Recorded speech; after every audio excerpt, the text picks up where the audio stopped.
Assalamualaikum warahmatullahi wabarakatuh.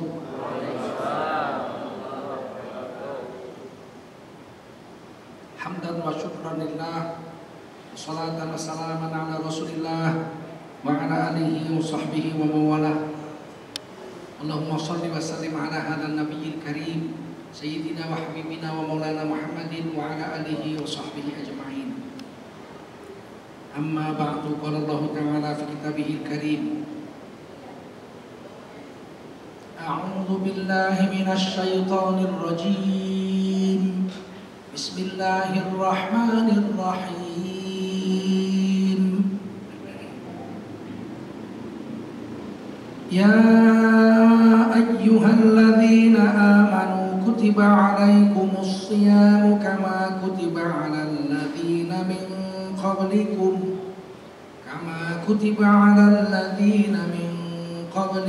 la'allakum tattaquna ayyaman ma'dudat. Faman kana minkum maridan aw ala safarin fa'iddatun min ayyamin ukhra wa 'alal ladzina yutiqunahu fidyatun ta'amu miskin faman tatawwa'a khairan fahuwa khairul lah wa an tasumu khairul lakum in kuntum ta'lamun. Qala Rasulullah sallallahu alaihi wasallam: Man kharaja min baitihi fi talabil ilmi fahuwa fi sabilillahi hatta yarji. Baginda Rasul bersabda, siapa keluar dari rumahnya untuk mendapatkan ilmu, orang itu adalah orang yang berjihad fi sabilillah sampai dia kembali ke rumahnya. Mudah-mudahan kita semua mendapatkan pahala jihad dari Allah SWT. Amin.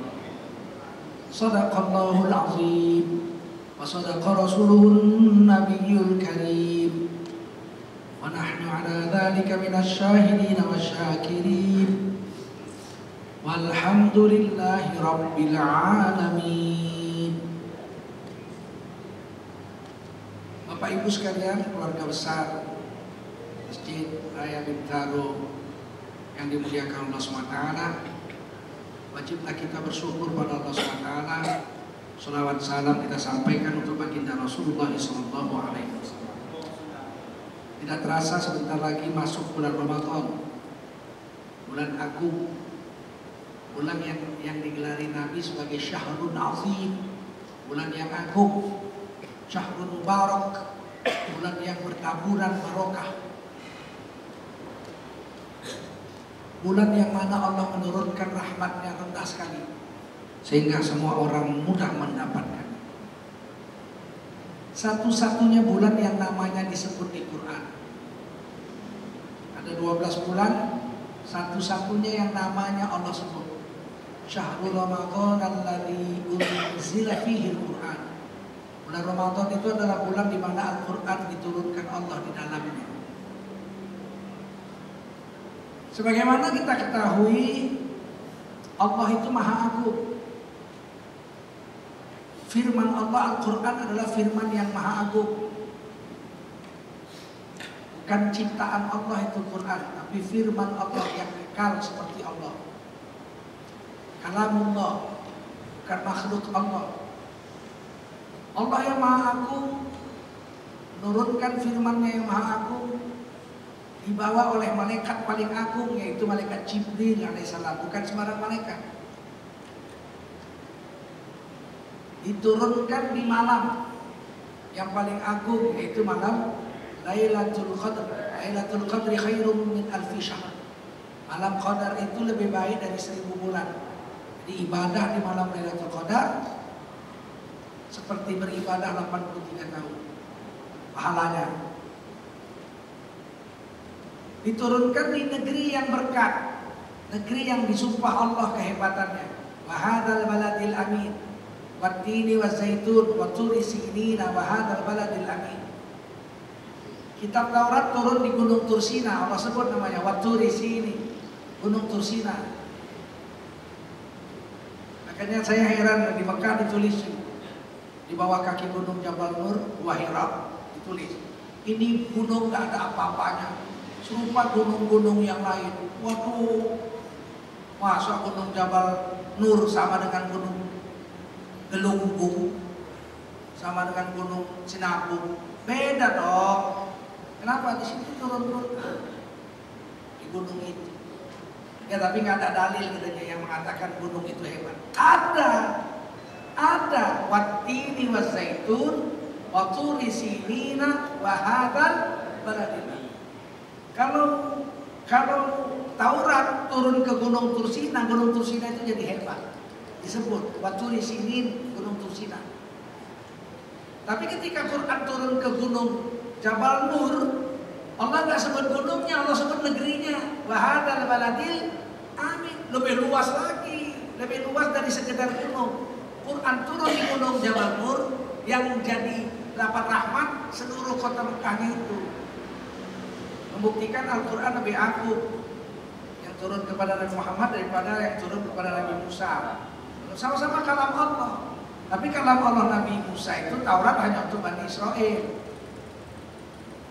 Wa ja'alna hudan li Bani Israel, hanya untuk Bani Israel. Sedangkan Quran linnasi jami'an, untuk seluruh manusia. Jinnati wan nasi jami'an, jin dan manusia semua.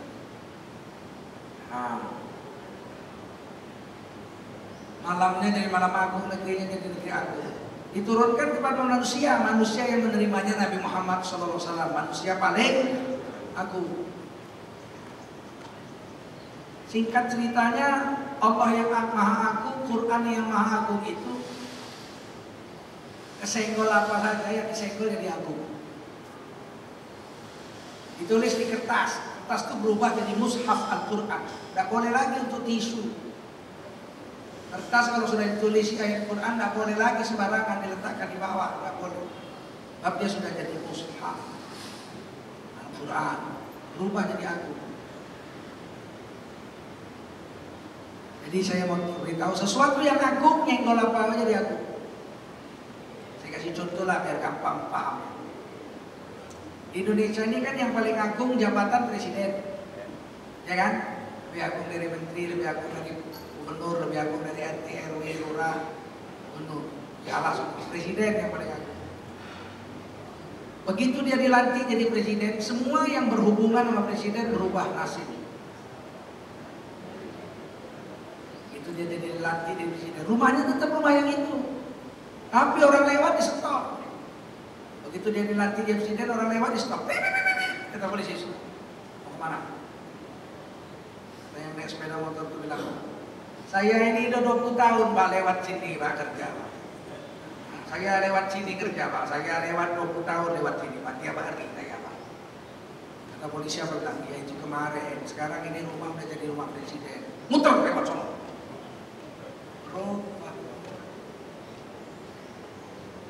Istrinya tetap istri yang itu juga, tapi sudah istri presiden, kemana-mana pakai pengawal.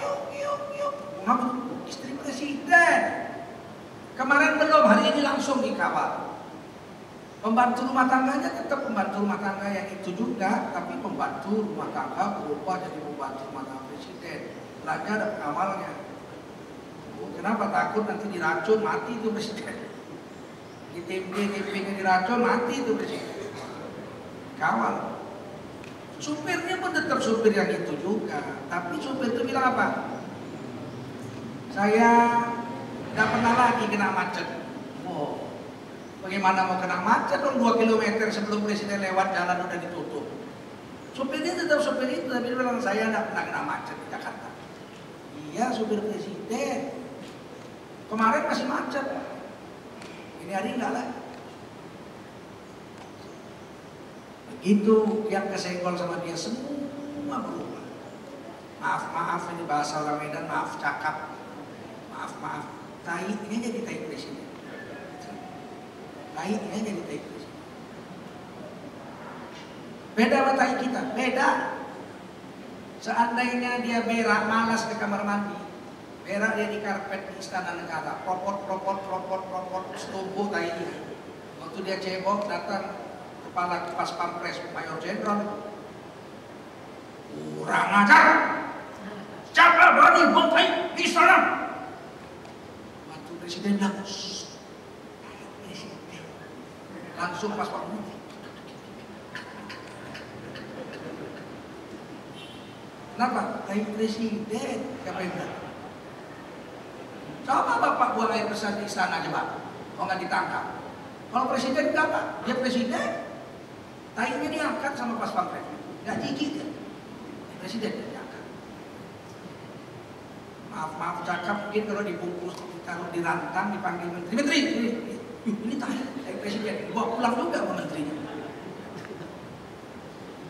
Kenapa? Tai presiden. Orang bilang, Pak Menteri kok bawa tai? Kita presiden tahu. Dikasih sama presiden kehormatan sama saya ini. Beda. Lah itu baru tai presiden, baru presiden. Bagaimana Allah yang Maha Agung itu? Allah yang Maha Agung berfirman, firman-Nya turun. Turunnya itu di mana? Malam bulan Ramadan. Ditulis di Quran, Syahrul Ramadan alladzi unzila fihil Quran. Itu bulan Ramadan, bulan gak sembarang bulan. Allah turunkan Quran di dalamnya. Rubah bulan itu jadi bulan hebat. Malamnya jadi malam hebat. Negerinya jadi negeri hebat. Penerimanya jadi manusia paling hebat, Rasulullah SAW. Sebelum datang wahyu Nabi Muhammad enggak hebat, enggak seperti setelah terima wahyu. Wow. Wa ma arsalnaka illa rahmatan lil alamin. Pembawa rahmat seluruh alam semesta.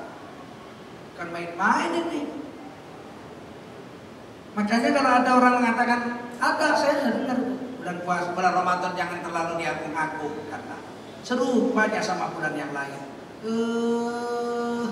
Sontoloyo ini orang. Kok serupa? Di situ aja udah ditulis di Quran ya. Satu-satunya yang namanya disebut. Kok beda? Nggak beda sama yang lain.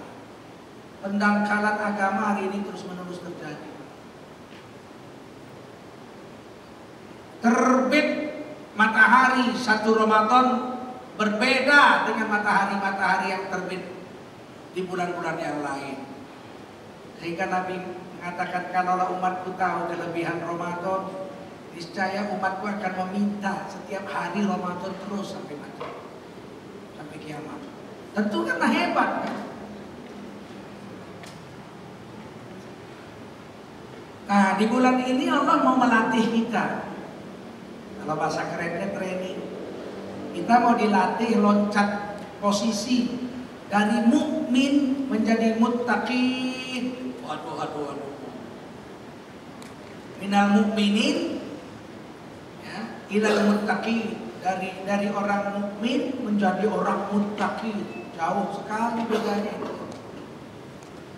Orang mukmin punya hak masuk surga, tapi belum tentu masuk surga. Karena harus ditimbang dulu amalnya. Kalau kafir tidak berhak masuk surga. Jadi harus tegas-tegas. Kafir tidak berhak masuk surga. Langsung masuk neraka, 12 pas, nggak pakai kiper. Wasiqal ladzina kafaru ila jahannam sumara. Orang kafir dikirim masuk neraka serombongan, nggak pakai kiper, langsung gol. Tapi kalau orang beriman, dia punya hak masuk surga. Hanya saja harus ditimbang amal.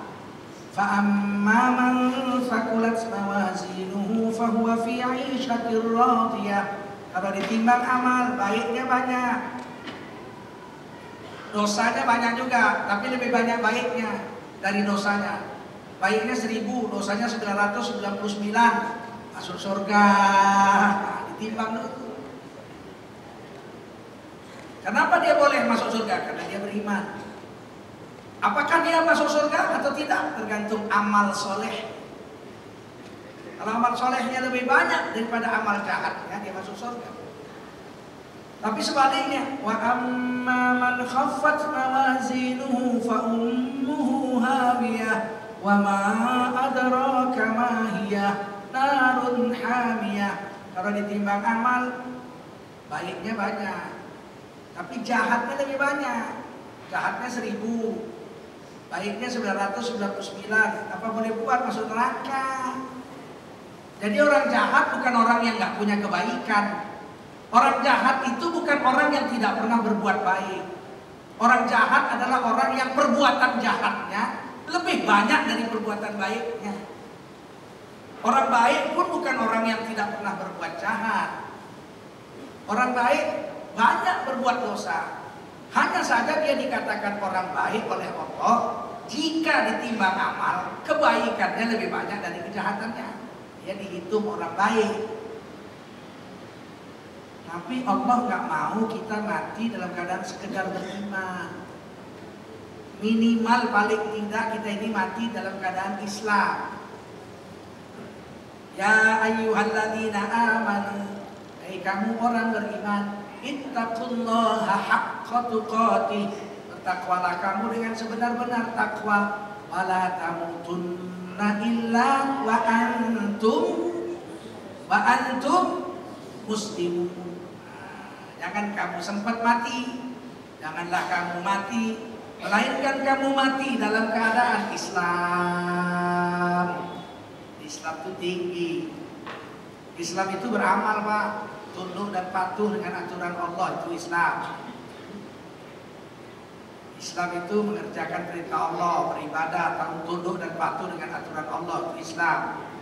Inna salati wa nusuki wa mahyaya wa mamati lillahi rabbil alamin la syarika lahu wa bidzalika umirtu wa ana minal muslimin.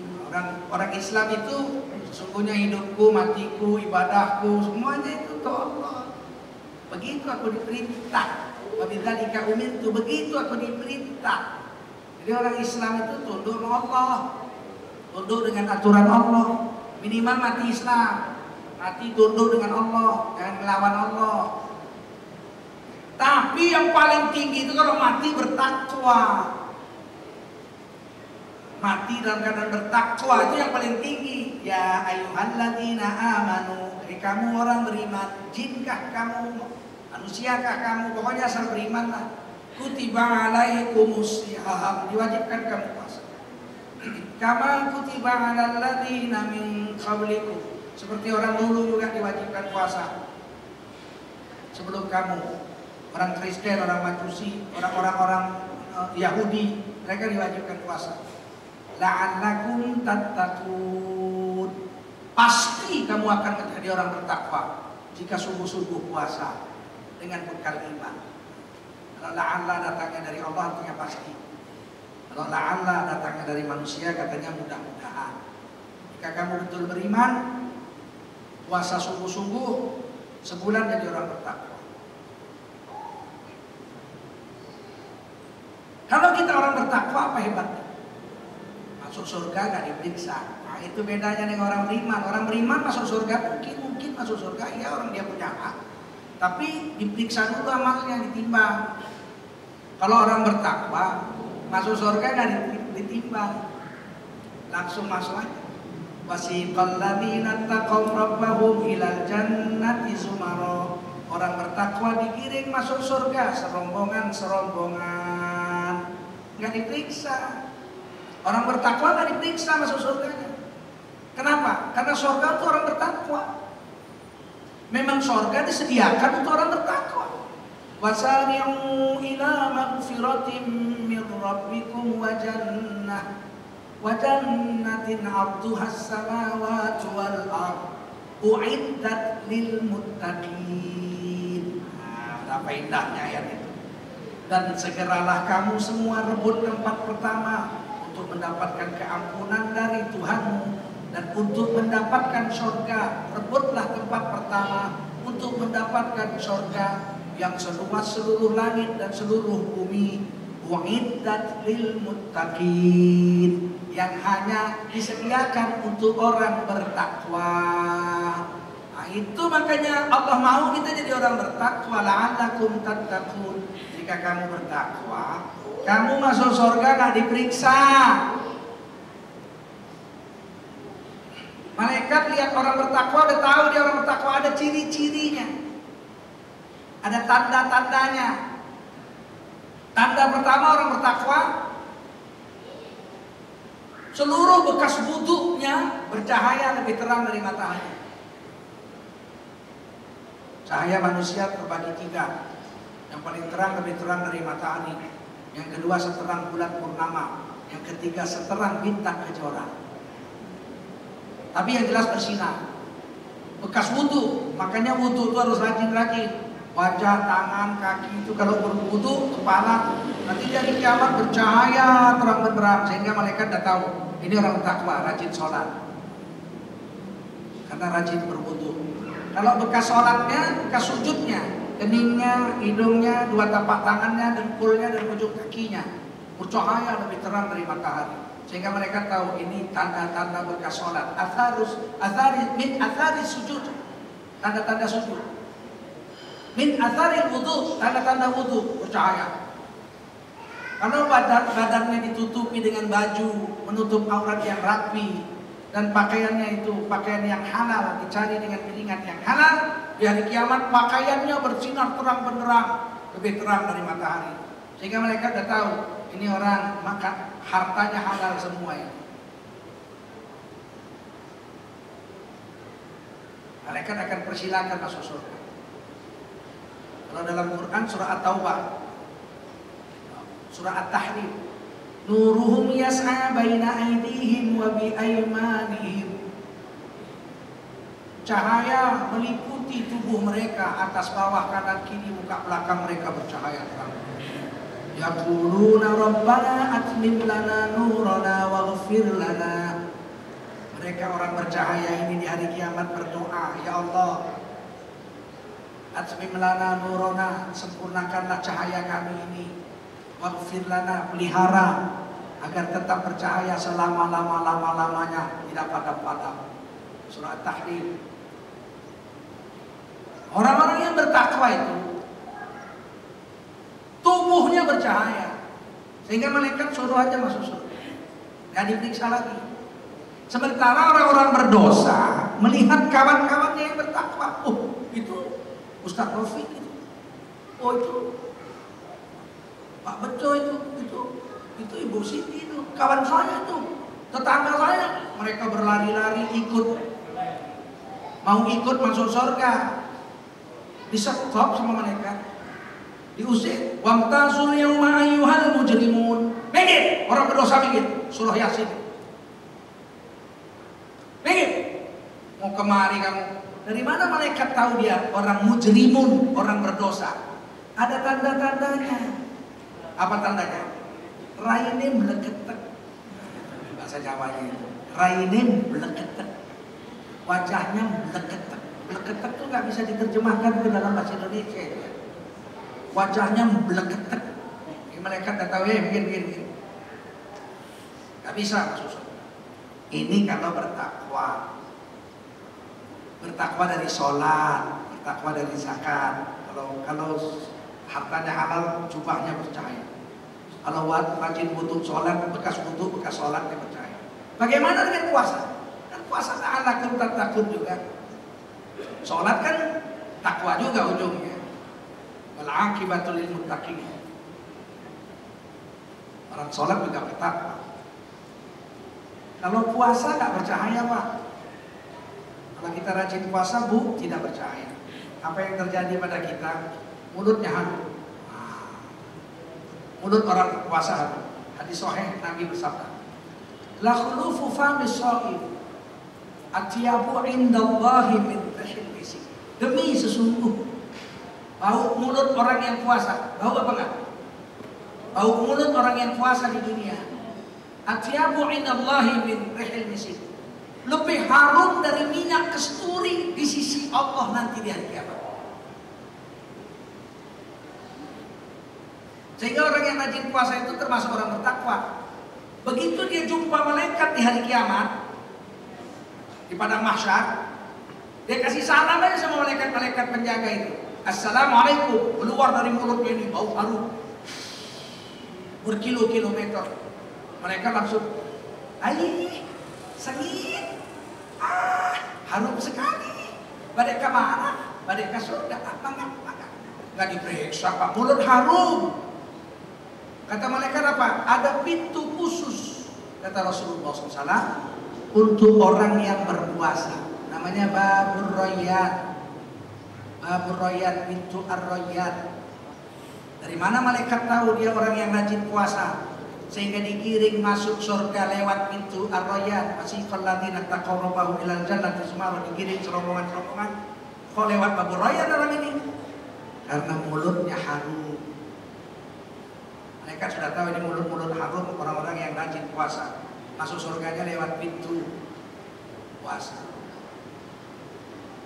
Oleh karena itulah Allah dan Rasulnya mau kita ini mati jangan sekedar mati beriman, tapi mati bertakwa, supaya masuk surga tidak diperiksa.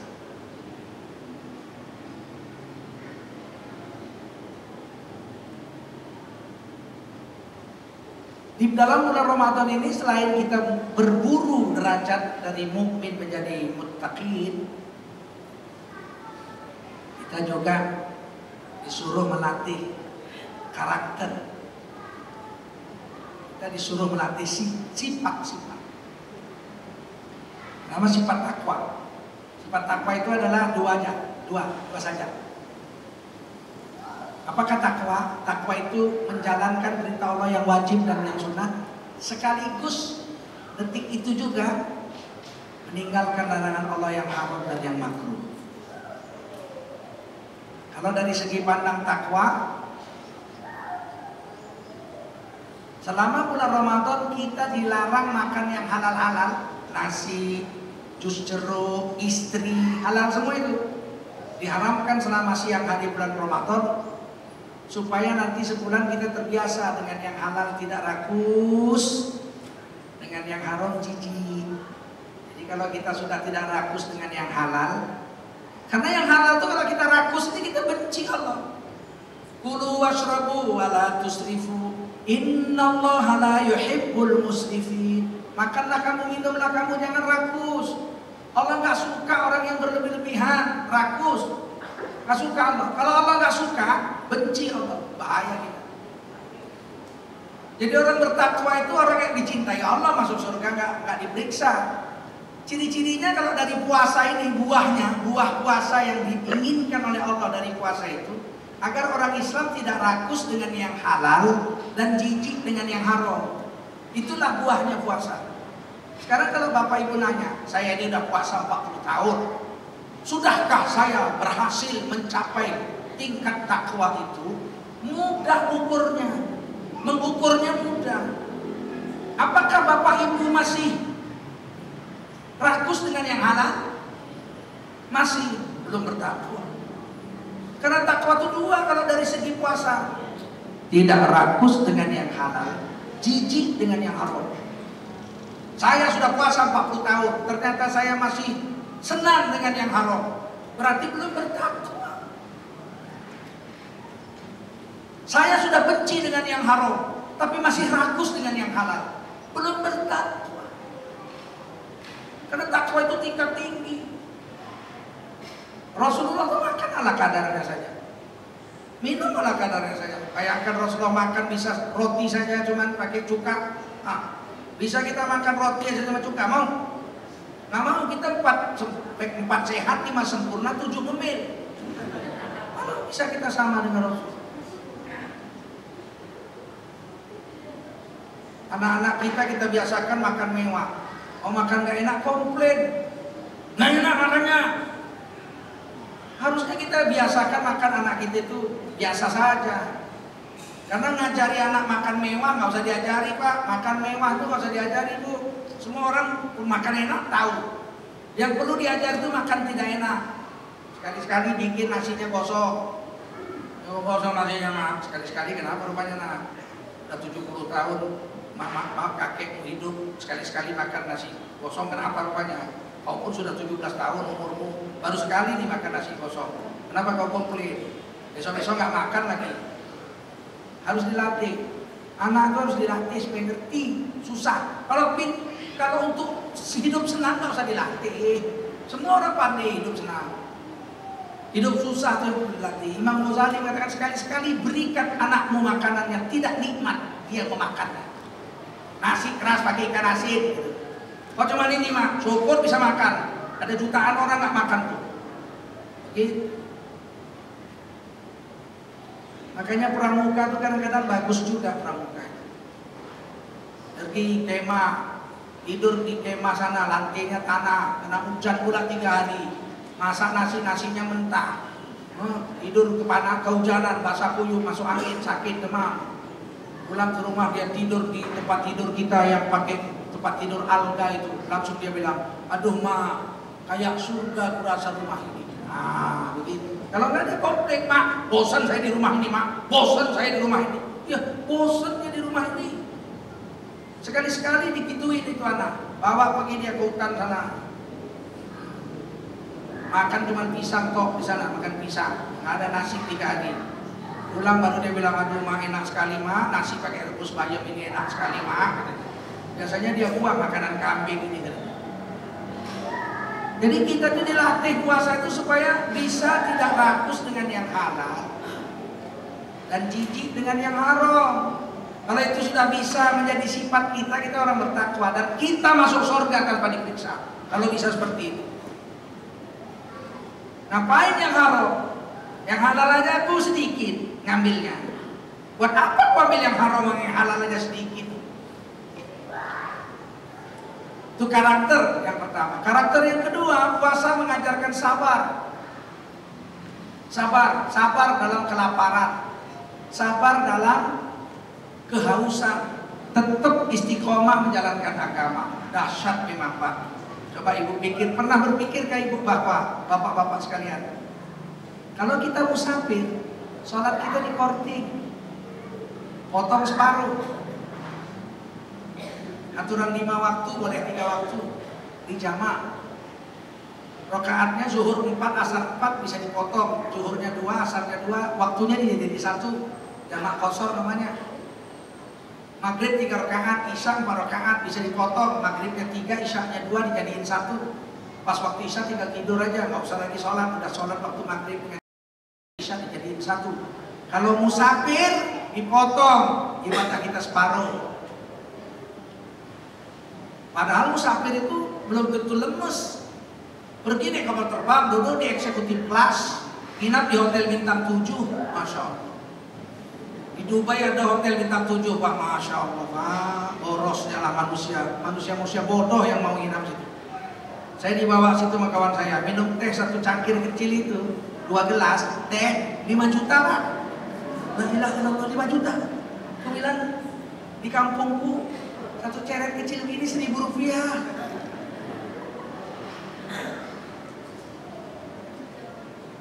Di Dubai itu di hotel bintang 7 tuh sekali nginep 1 malam 150 juta Pak.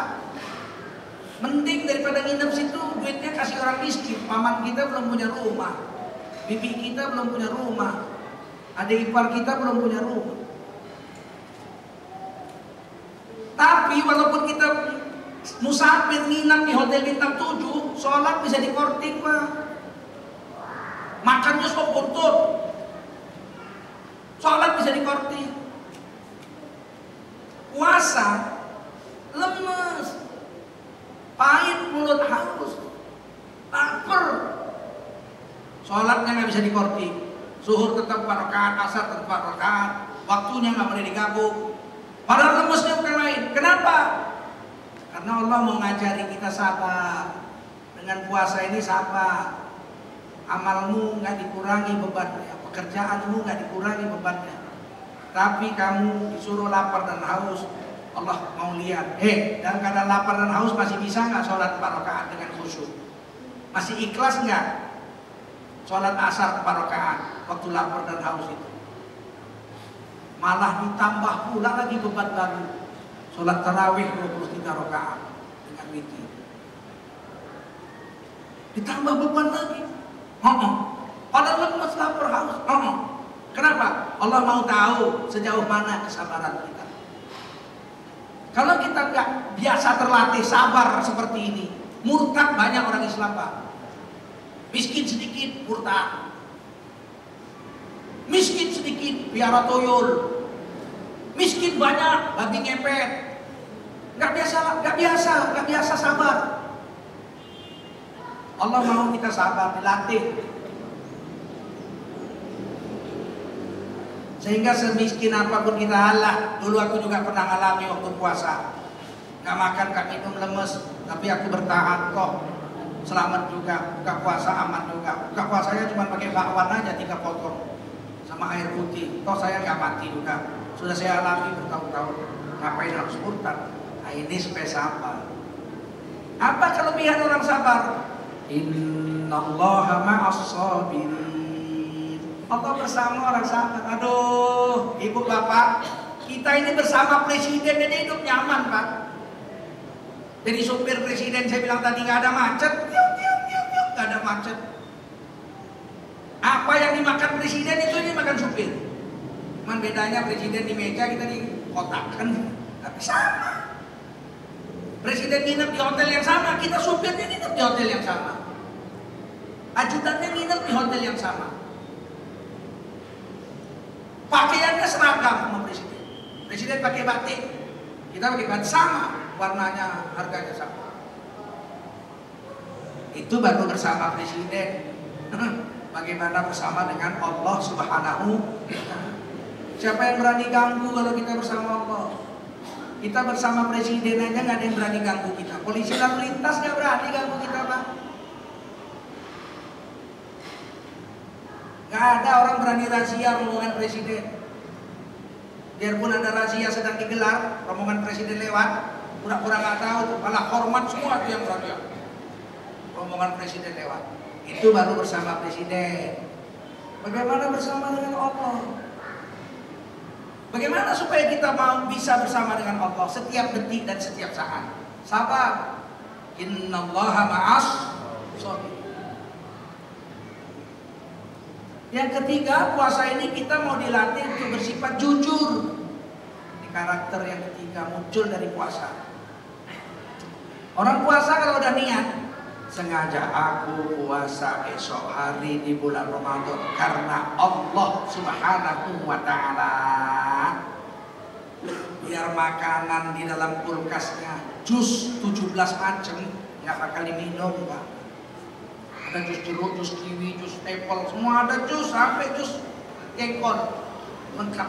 Tidak akan diminumnya, walaupun bapak ibunya nggak ada, istrinya nggak ada, semua nggak ada. Dia sendiri di rumah.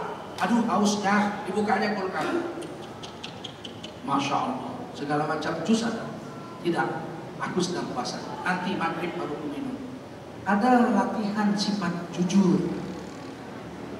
Jujur. Kalau mau kita nibul puasa, siapa yang tahu? Aus nih, juhur-juhur aus. Kita wudhu di bawah, rame-rame sama orang, wudhu, kumur-kumur. Nggak balik lagi airnya. Siapa yang tahu kalau kita mau nibul? Siapa yang tahu? Tapi tidak kita lakukan karena kita sedang melatih sifat jujur. Bahasa Arabnya siddiq. Sifat siddiq. Jujur. Orang yang shadiq, orang yang jujur, apa kelebihannya orang jujur? Orang jujur kelebihannya naik pangkatnya hanya 1 derajat aja di bawah Nabi. Hampir jadi Nabi. Hanya karena dia nggak dapat wahyu aja dia nggak jadi Nabi. Orang jujur hampir jadi Nabi derajatnya.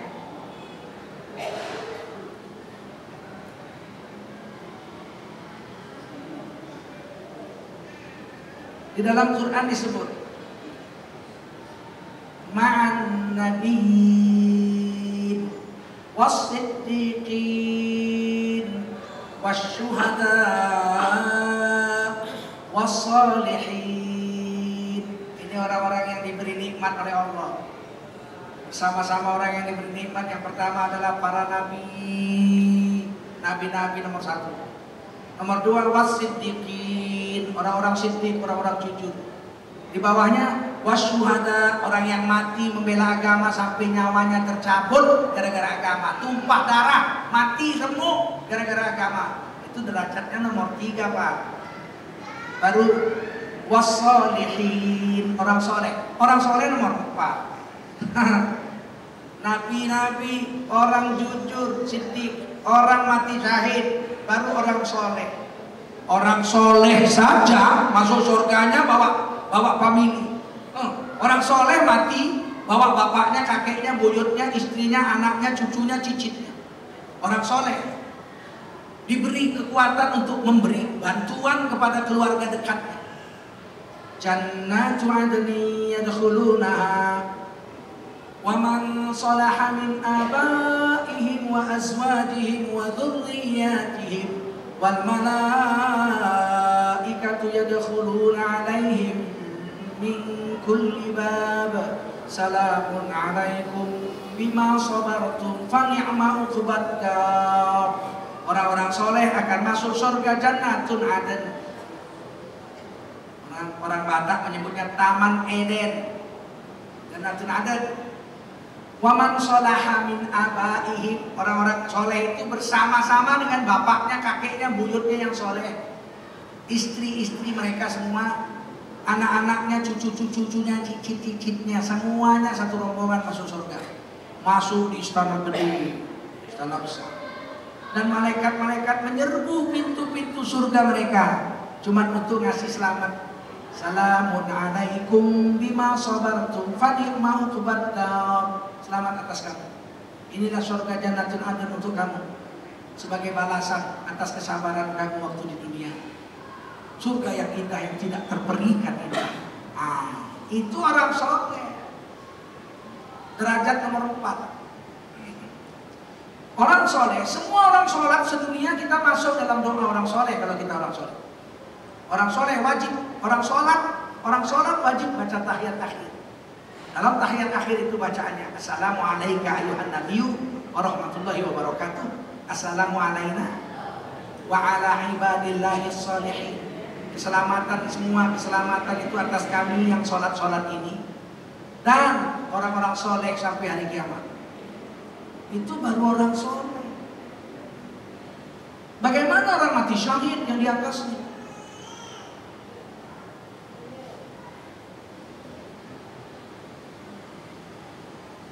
Orang mati syahid badannya nggak busuk di dalam kubur.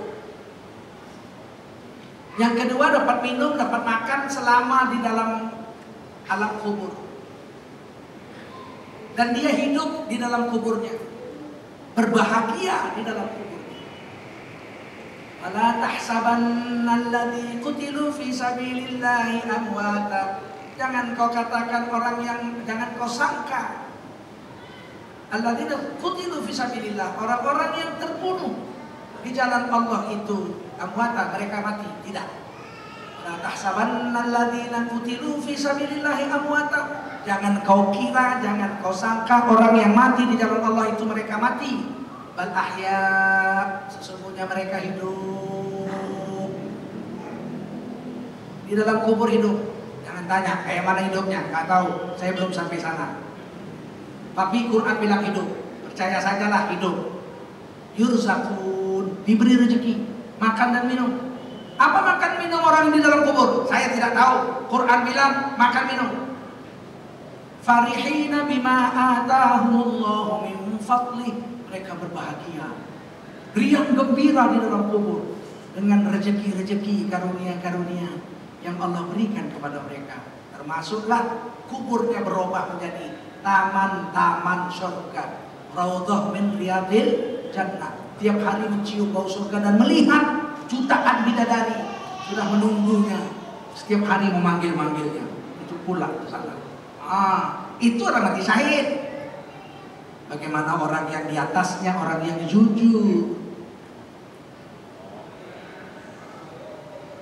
Mudah-mudahan dengan puasa ini kita biasalah jujur itu indah, tidak ada beban. Kalau kita kerja di kantor tidak korupsi, setiap saat diperiksa pembukuan, kita tidak ada beban. Tidur nyenyak. Kalau kita dengan istri tidak ada dusta, HP kita terletak di mana-mana, kita nggak takut diperiksa.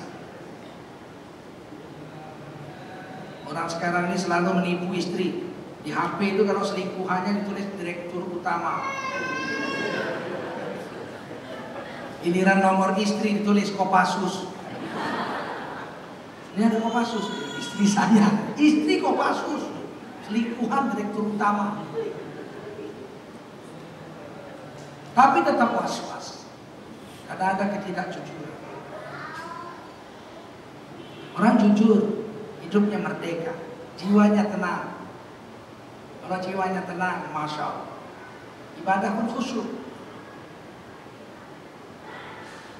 Kenapa kita harus dusta? Kalau kita orang miskin, bilang kita orang miskin.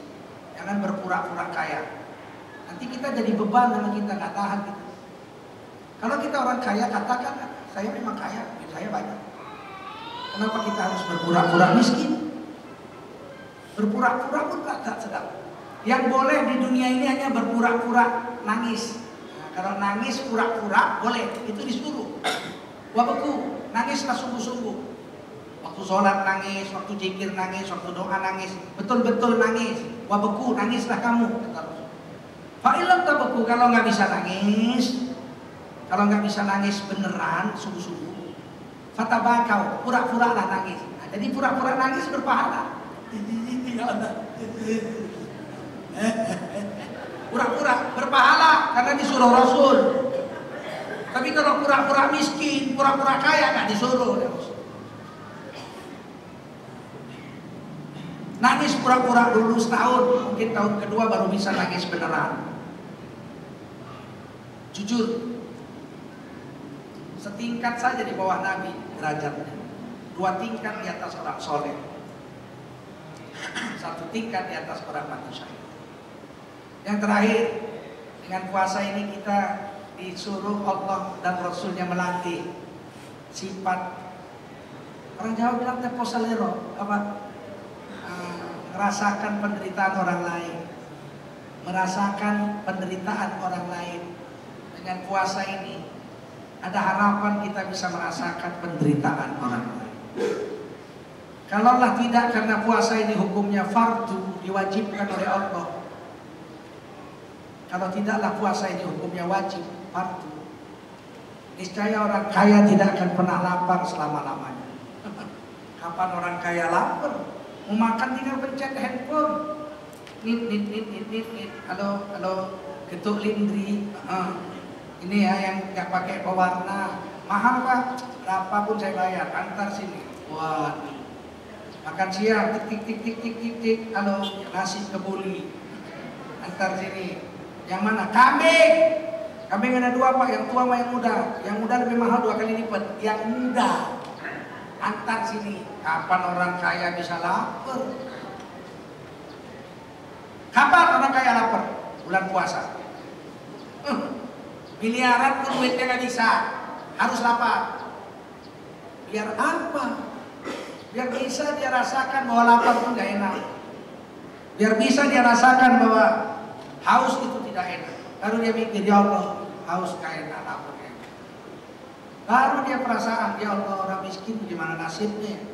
Saya beduk maghrib langsung makan minum kenyang. Yang miskin setiap hari lapar karena miskin, bukan karena puasa. Beduk maghrib juga tetap lapar dia. Sampai ngarang puisi orang miskin Pak. Di zaman sekarang ini puisi orang miskin belum pernah dengar. Belum. Indonesia tanah airku, tanah tak punya, air pun beli. Itu puisi orang miskin. Mudah-mudahan Jokowi dengar ini. Indonesia tanah air, tanah tak punya, air pun beli. Nah, itu orang-orang miskin itu kasihan. Tapi kalau tidak pernah lapar sombong. Makan di restoran, ada orang miskin di etalase kaca tuh ngeliat-ngeliat. Namanya orang miskin bajunya lusuh lah. Apa orang kaya? Saya pernah lihat Pak. Orang kaya makan di restoran, dipanggilnya pelayan, coba tolong usir, hilang selera makan saya. Ya sombongnya orang, hilang selera makan saya, usir itu, gelandangan itu, jauh. Nanti saya keluar dari sini nggak jadi saya makan. Luar biasa betul orang kaya. Nah, Allah mau hilangkan kesombongan itu. Kalau dia udah pernah sengsara karena lapar waktu puasa, dia akan lihat orang miskin, ya Allah, pasti lapar. Jangan-jangan udah 2 hari nggak makan. Saya menunggu beduk maghrib aja udah setengah mati. Jenggot sama dengkul gemeter. Dia panggil sini pelayan, tolong bungkuskan nasi pakai kuah yang banyak, kuah kari yang banyak, kuahnya saja ya, sama telur. Kenapa? Ya syukur saya sedekah, kalau enggak kan dia lapar. Masih pelit lah, tapi masih mau bersedekah. Kalau dia sudah tidak pelit, dia bilang apa? Sini pelayan, kamu bungkuskan nasi pakai kari kambing yang enak, taruh rendang sepotong situ, ayam goreng pop 1, tambah telur. Kok banyak kali Pak? Kasih orang miskin itu, biar dia rasakan betapa nikmatnya makan yang saya makan ini. Nah, begitu, itu hebat kalau ada begitu. Tapi 2,1 juta belum tentu itu. Yang paling hebat, panggil ke orang miskin, duduk sini, makan dengan saya satu meja ini. Itu kurasa 200 juta rakyat Indonesia nggak ada yang kayak gitu. Panggil ya, sini, duduk situ, makan. Itu baru hebat. Cuci tangan yang betul dulu Pak. Itu ada gelas sebagai sabun yang bersih. Makan sini. Semua yang ada di meja ini boleh Bapak makan. Saya yang bayar. Itu baru. Ada yang kayak gitu? Ada. Kiai aja nggak gitu, apalagi orang biasa.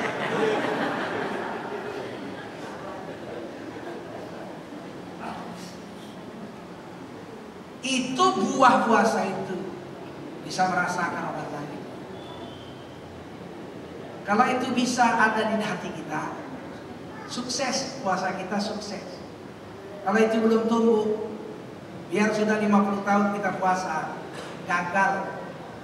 Puasa kita gagal. Karakter yang diharapkan muncul dengan ibadah puasa ternyata tidak muncul pada diri kita. Kasihan, sayang. Harus kita latih supaya hidup. Sebelum mati minimal sudah ada. Biar terlambat paham, baru sekarang ngerti. Gak apa-apa, sebelum mati masih bisa kita amalkan. Baik, Bapak Ibu, orang kaya tugasnya menyantuni orang miskin. Itu kewajiban orang kaya. Sedangkan kewajiban orang miskin beda Pak. Kewajiban orang miskin bukan umroh, haji. Itu kewajiban orang kaya. Kadang-kadang kita salah juga ceramah. Orang Islam wajib kaya. Kalau nggak kaya bagaimana orang Islam mau umroh, mau haji? Orang miskin nggak wajib umroh, nggak wajib haji. Orang miskin kewajibannya lain. Orang kaya wajib umroh, wajib haji, wajib menyantuni orang miskin. Berdosa orang kaya nggak menyantuni orang miskin. Tapi orang miskin wajib mendoakan orang kaya. Berdosa orang miskin nggak mendoakan orang kaya yang membantu dan menolongnya. Jadi tugas orang miskin itu doakan orang kaya. Ya Allah, saya dibantu tiap bulan beras sama Pak Haji.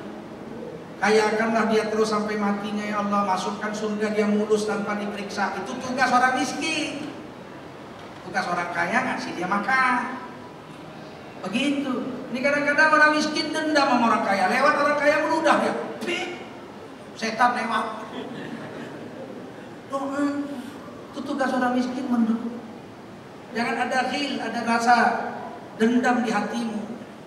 Orang kaya doakan ya Allah, orang kaya ya Allah, makin lama makin banyak ya Allah. Mudah-mudahanlah mereka mau bertakwa kepadamu. Ingat sama kami orang miskin. Itu tugas orang miskin. Tugas orang kaya ya Allah, makin hari orang miskin makin banyak. Berilah aku rezeki yang banyak ya Allah, biar makin banyak bisa kusantuni orang. Itu tugas orang kaya. Bagi-bagi tugas. Tugas ulama meluruskan paham orang jangan sesat.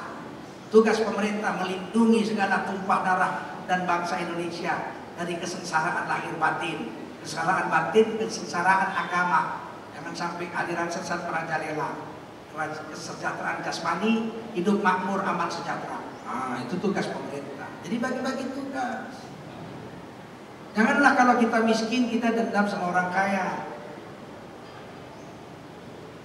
Kapan bisa kurampok ini harta-harta orang kaya-kaya ini? Jangan begitu. Ada doa yang diajari Allah dalam Quran. Rabbana ighfir lana wa li ikhwanina alladziina sabaquna bil iman wa la taj'al fi qulubina ghillan lil ladziina amanu. Rabbana innaka ra'ufur rahim. Oh Tuhan kami, ampunkan dosa kami dan dosa orang-orang sebelum kami, orang-orang sebelum kami yang sudah mati mendului kami. Dan janganlah jadikan di hati kami ada perasaan dengki, iri hati terhadap sesama kaum muslimin. Orang miskin banyak iri hati dengan orang kaya. Orang kaya banyak jijik dengan orang miskin. Kesenggol ditiup. Kenapa? Tadi kesenggol orang miskin. Kayaknya miskin itu menular, tapi ditiup, takut ketularan miskin. Luar biasa ini. Sebelum saya tutup ceramah ini, saya ingatkan ada satu syair yang dikarang menceritakan kisah hidup gelandangan yang tidur di emper-emper rumah toko orang, berpeluk pinggiran jalan sebagai bantalnya. Istriku, marilah kita tidur, hari telah larut malam, lagi sehari kita lewati, meski kehidupan semakin tak pasti. Lihat anak kita tertidur, menahan lapar, erat memeluk bantal dingin pinggiran jalan. Wajahnya kurus pucat, matanya dalam. Tuhan selamatkanlah istri dan anakku, selamatkanlah oh hati mereka dari iri dan dengki, kepada mereka yang berpuasa di tengah kelaparan. Oh, selamatkanlah mereka dari iri dan dengki. Ini doa orang gelandangan, masih bisa mendoakan pemerintahannya yang zalim, yang berbahagia di atas penderitaan rakyatnya. Seorang gelandangan masih bisa begini. Bagaimana kita, orang-orang yang punya rezeki banyak, hidup senang? Mudah-mudahan kita bisa selamat dalam kehidupan yang sebentar ini. Amin. Silakan yang mau nanya.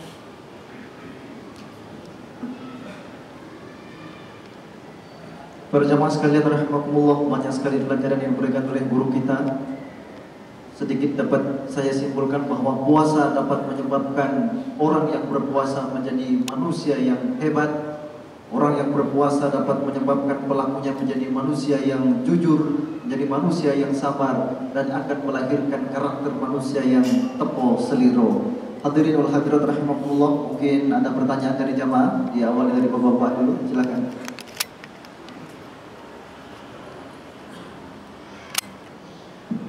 Assalamualaikum Pak Ustaz. Salam. Tadi Ustaz katakan bahwa ulama itu harus meluruskan sesuatu. Sebagaimana kita ketahui, waktu Isra Mi'raj di istana ada cara pembacaan Al-Quran yang kita merasa jarang terjadi atau belum pernah terjadi di Indonesia. Sebagai sekretaris Majelis Ulama dan sebagai ulama, apa yang kira-kira yang harus kita lakukan? Apa yang dilakukan oleh Majelis Ulama terhadap ajaran-ajaran seperti ini? Demikian. Assalamualaikum warahmatullahi wabarakatuh. Waalaikumsalam.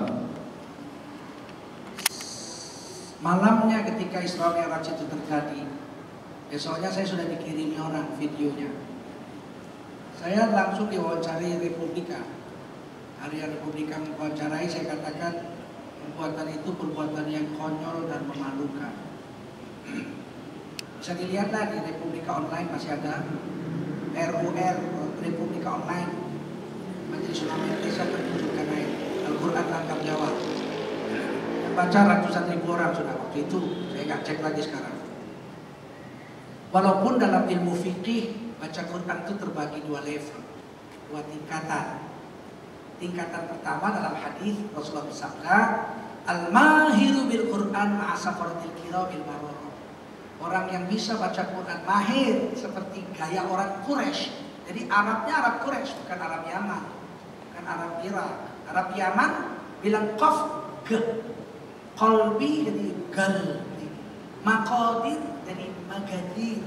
Oh, bukan Arab Yaman, Arab Quraisy.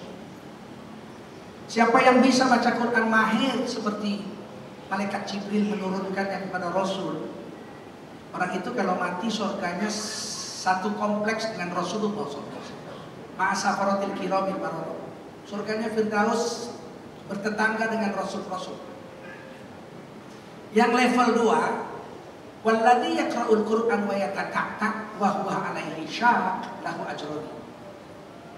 Siapa baca Quran nyangkut-nyangkut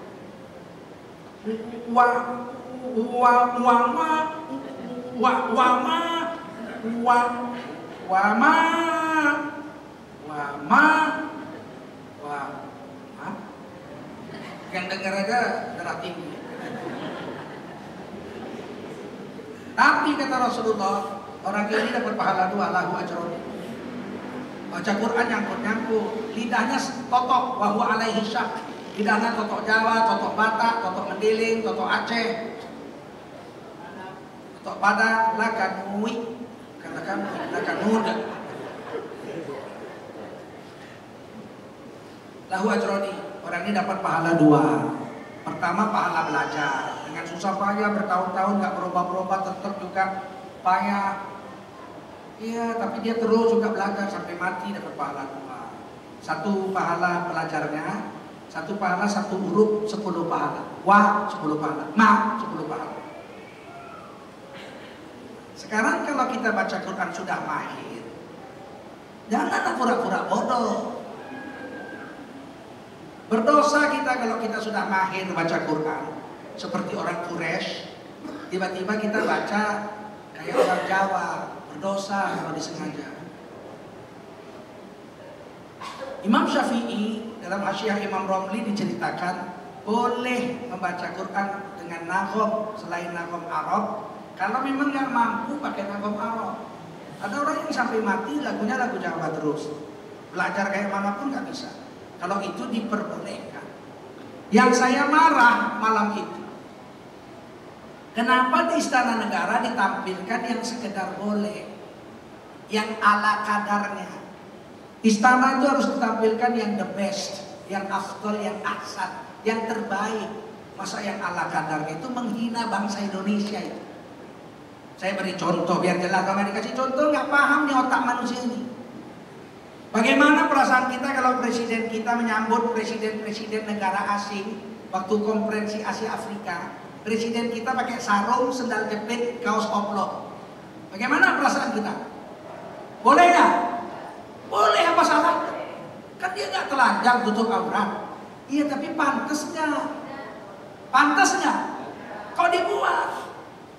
Kenapa presiden kita menyambut tamu asing susah payah pakai jas, pakai dasi, pakai peci seumur hidupnya nggak pernah, rambutnya ditata pakai klimis, rambutnya itu pakai juru rias. Ngapain? Karena mau menampilkan yang terbaik menyambut tamu. Saya tidak bisa bayangkan kalau datang tamu-tamu negara asing, presiden kita pakai sendal jepit, kaos oblong, sarung. Kok begini presiden Indonesia? Lah negara miskin aja kok. Terus makannya nasi sama sambal kecap doang. Kok ini kan nggak mati makan nasi, emangnya biar aja negara miskin aja kok bertentengan. Pantas nggak? Nggak pantas. Pernah dibuat nggak? Enggak. Walaupun kita miskin menyambut tamu, kita suguhkan yang terbaik. Begitu juga Quran ini. Masa di Istana Negara ditampilkan yang ala kadarnya, yang tingkat kecamatan aja belum menang. Bacaan Qurannya sontoloyo gitu. Yang paling menyakitkan menteri mau membuat Menteri Agama membuat pertandingan baca Quran pakai lagu daerah. Ini menghina kami. Kalau mau bikin festival lagu daerah, bikin aja festival lagu daerah, jangan bawa-bawa Al-Quran. Jangan Al-Quran diacak-acak pakai lagu Batak, lagu Karo, lagu Mendiling, lagu Jawa.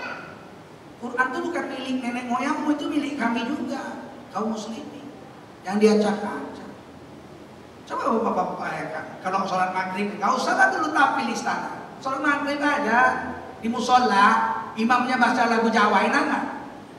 Lagu Yeneng Tawang Ono Lintang, Yeneng Tawang Ono Lintang Cahayu Qul ya ayyuhal kafirun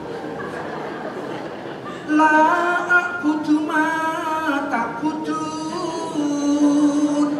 Wala antum abiduna ma a'budu. Enak gak?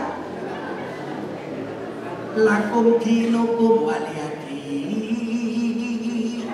Terus ruku Allahu Akbar, makmumnya bilang belum selesai, baru separuh mas, baru separuh. Referennya belum mas, referennya. Bagaimana perasaan kita Jo? Dibikin festival lagu daerah, baca Quran. Nanti orang Sulawesi Utara, Manado pakai lagu Angin Mamiri. Angin mamiri ku pasang, alam nasroh laka sodrok, wa wada'na anka wizrok, alladhi anqadha dhahrok. Gak mau kalah kan orang Batak. Orang Batak lagu Sinanggar Tulo. Sinanggar Tulo, Tulo, Tulo, alhamdulillahi rabbil alamin. Orang Solo kan nggak mau kalah, lagu Bengawan Solo. Alhamdulillahi rabbil alamin. Besok semua sholat bawa gitar. Orang Papua kan nggak mau kalah. Yang rame yang idaja anasullah iwal fath. Janganlah berpikiran gila begini. Serahkan sesuatu pada ahlinya. Jangan buat-buat seenakmu aja, nanti udah ribut negeri ini baru kacau balau, baru minta maaf, terlambat. Kalau mau buat, tanya dulu ulama. Dulu Mufti Ali Menteri Agama mau buat itu. Seluruh ulama Qurra, termasuk guru saya Syekh Azrul Abdul Rauf, protes keras, nggak jadi. Saya lebih pandai saya baca Quran lagu Jawa daripada yang ditampilkan itu di istana. Betul? Kalau saya baca Quran logat Jawa pas. Ya ayyuhalladzina amanu aufu bil uqud. Apa payahnya? Tapi nggak boleh. Sebab kalau Jawa nanti banyak berato, kan begitu. Lain banyak dengan bahara. Oke, yang lain. Jadi darah tinggi kita dengar. Assalamualaikum warahmatullahi wabarakatuh. Mau nanya tentang yang tidak puasa itu diperbolehkan Allah untuk makan. Jadi ya kita biarkanlah, kita toleransi. Jangan, bukan berarti kita menghormati orang gak puasa karena jahatnya. Tapi kita mesti memperbolehkan orang makan siang di bulan puasa, bulan Ramadan. Bagi mereka yang diperbolehkan Allah dan Rasulnya makan. Gak boleh kita melarang orang makan siang kalau Allah membolehkannya. Ternyata ada 10 golongan yang boleh makan siang. Pertama, 4 menurut Quran. Pertama, orang yang tidak Islam. Karena yang wajib puasa kan orang yang beriman. Ya ayyuhalladzina amanu. Kalau dia nggak beriman sama Allah dan Rasul, boleh makan siang. Nggak dipanggil dia untuk puasa.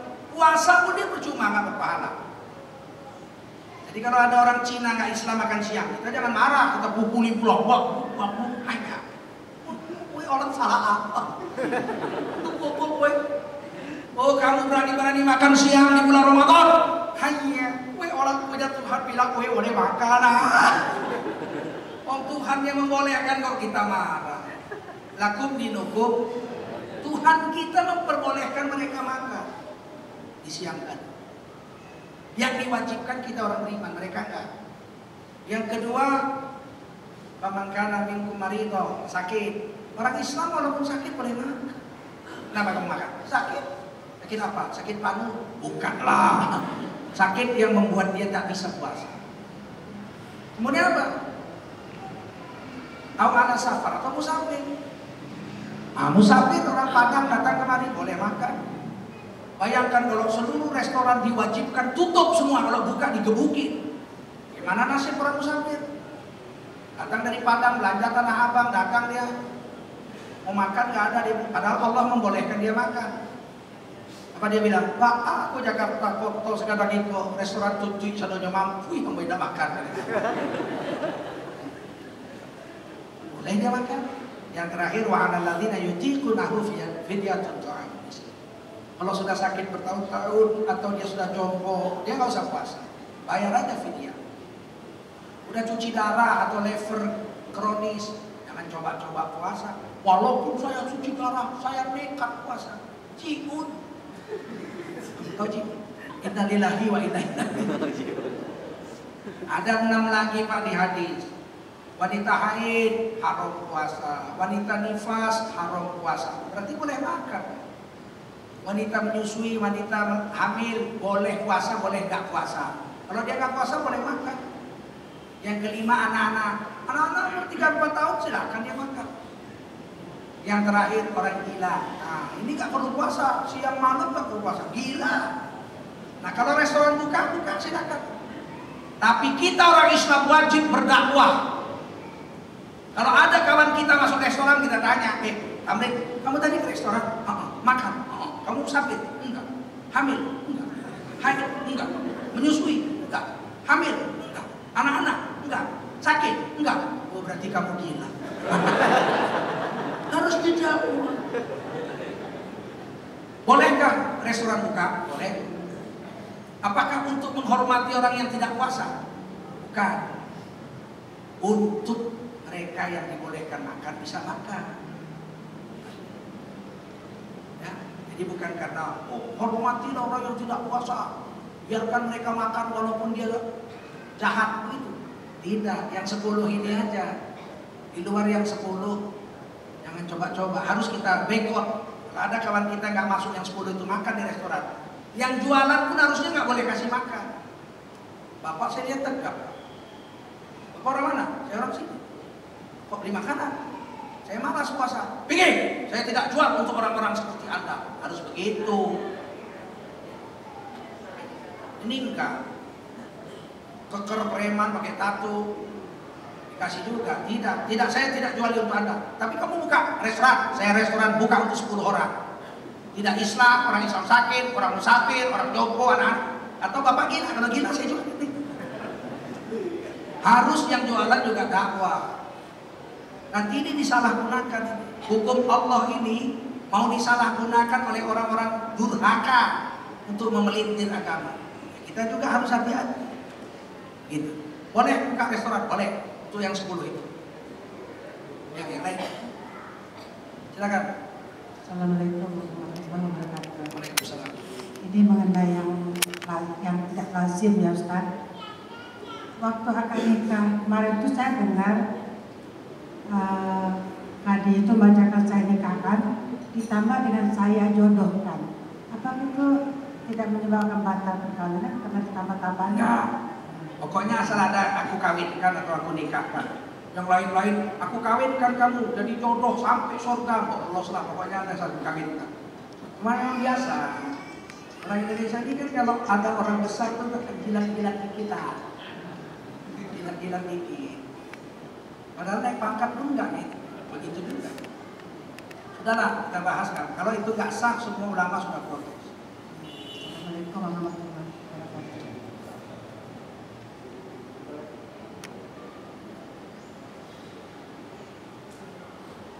Habis. Terima kasih. Nah satu lagi. Terakhir ya, pendek ya. Mudah-mudahan pendek.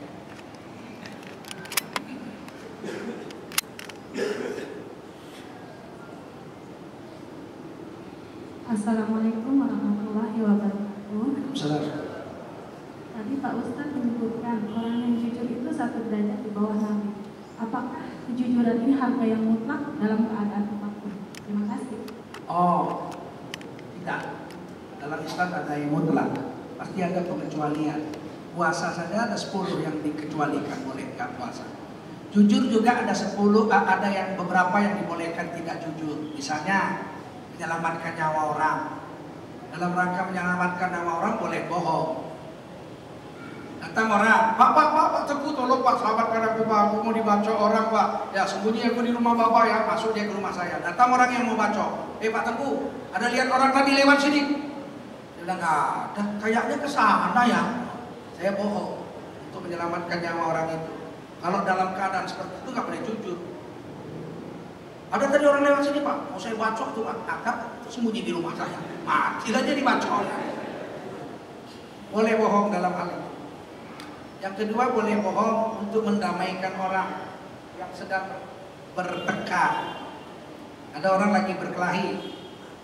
Kita datang ke rumah si A bilang, oh si B itu memang sontoloyo begini. Kita dengar. Besoknya kita ke rumah si B. Si B bilang, oh si A itu sontoloyo begini. Kita dengar.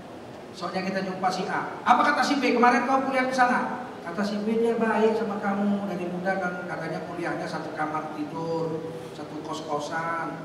Dia kalau miskin gak ada makanan sering kamu bantu. Mana ada dia cerita begitu? Iya dia cerita begitu, kamu katanya baik sekali. Kawan lamanya cuma ada sedikit salah paham. Begitu ya? Padahal bohong gitu. Padahal yang sana bilang sontoloyo. Besok jumpa, kamu ini dari rumah si A. Apa katanya? Katanya kamu kawannya baik. Dan dulu satu kos-kosan. Sering katanya nolong dia begini. Gitu ya?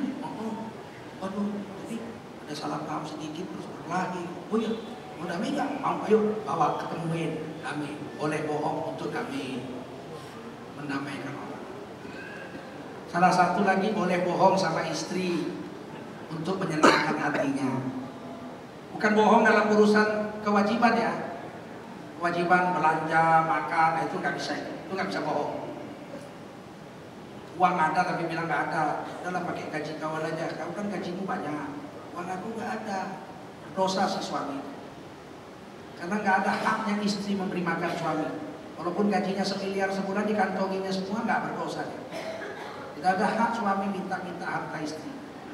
Istri berhak minta harta suami untuk makan dan pakaiannya. Tapi suami nggak berhak minta harta istri. Dalam satu hadis saya baca dalam kitab Ihya Ulumuddin. Seorang suami yang menanyakan harta istrinya sama dengan pencuri di sisi Allah SWT. Yang mau menyantroni harta orang untuk dicuri. Tidak ada hak kita nanya. Tapi kalau menyenangkan hati istri boleh. Yang bukan kewajiban-kewajiban. Misalnya kita lagi lihat televisi, ada perempuan cantik di situ, istri kita nanya, cantik ya mas artis itu ya? Oh lumayan. Mana cantik dia sama saya? Tidak bohong, cantik kamu lah. Terus dia bilang, gombal. Bilang gombalnya dia sambil senyum, berarti dia senang. Kita bohong, tapi boleh dalam hal seperti itu.